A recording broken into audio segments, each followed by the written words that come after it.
ಬೆಳಗಾವಿ ಜಿಲ್ಲೆಯ ಕಾಗವಾಡ ತಾಲೂಕಿನ ಮೊಳೆ ಗ್ರಾಮದ ಯುವಕರ ತಂಡ ಭಾರತದಲ್ಲಿ ಅತಿ ದೊಡ್ಡ doctor BR Ambedkar thread art ನಿರ್ಮಿಸಿ ಹೊಸ ಸಾಧನೆ ಮಾಡಿದೆ. 26 ವರ್ಷದ ವಿನಾಯಕ್ ಶ್ರೀನಾಥ್ ಸುತಾರ್ ನೇತೃತ್ವದಲ್ಲಿ 9 ಸದಸ್ಯರ ತಂಡ ಈ ಕಲಾಕೃತಿ ಇದೀಗ ಬುಕ್ ಆಫ್ ರೆಕಾರ್ಡ್ ದಾಖಲೆಗೆ ಪಾತ್ರವಾಗಿದೆ.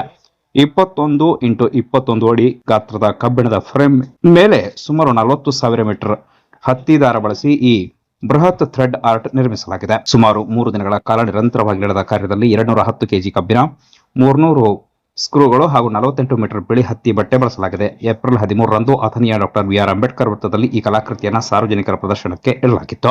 ಗ್ರಾಮೀಣ ಭಾಗದ ಯುವಕರ ಅಪರೂಪದ ಪ್ರತಿಭೆಗೆ ರಾಜ್ಯದ ವಿವಿಧ ಭಾಗಗಳಿಂದ ಭಾರಿ ಮೆಚ್ಚುಗೆ ವ್ಯಕ್ತವಾಗಿದ್ದು, ಸಾಮಾಜಿಕ ಜಾಲತಾಣಗಳಲ್ಲೂ ಪ್ರಶಂಸೆಯ ಮಹಾಪೂರ ಹರಿದುಬಿದ್ದಿದೆ. ಈ ವಿಶಿಷ್ಟ ಸಾಧನೆಗೆ ಪ್ರತಾಪ್ ಬಡ್ಗೇರ್, ಜಾವೇದ್ ಜಮಾದಾರ್, ಗುರಯ್ಯ ಮಠದ್, ಸಚಿನ್ ರಾಬರ್, ವಿನಾಯಕ್ ಬಡ್ಗೇರ್, ವಿಶ್ವನಾಥ್ ಸುತಾರ್, ಸುಶಾಂತ್ ಅರ್ಜುನ್ವಾಡ್ ಹಾಗೂ ಅಮಿತ್ ಶೂರ್ಪಾಲಿ ಅವರು ಸಾಥ್ ನೀಡಿದ್ದಾರೆ.